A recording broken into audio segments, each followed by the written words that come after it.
Welcome to Tenor Tech, where I solve the problems you didn't even know you had. You begin by narrowing where the presentation might live. Start with documents, downloads, and desktop. Those hold most recent saves. Once done, use the system search and filter for asterisk, PPTX or asterisk, PPT so you see only slides. Make sure to check OneDrive or Google Drive Sync folders. Sometimes files live only in the cloud. If you have a project folder, open it now. This first sweep cuts the search time and puts you in control. Next, you apply advanced filters to pinpoint the right file. Sort by date, modified, or file size when many results appear. That helps separate drafts from final decks.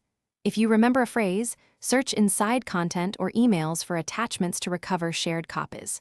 Once done, open PowerPoint and check recent files or file info version history. These reveal autosaves and older versions. Make sure to sync cloud folders so the latest copy appears. Finally, you confirm and secure the correct presentation. Open the candidate file and scan slides, speaker notes, and embedded media to ensure completeness. Once satisfied, you save as and create a versioned file name so you preserve the original. If the file is missing or corrupted, check PowerPoint Auto Recover, version history in the cloud, or search temp folders for files starting with PPT and random characters.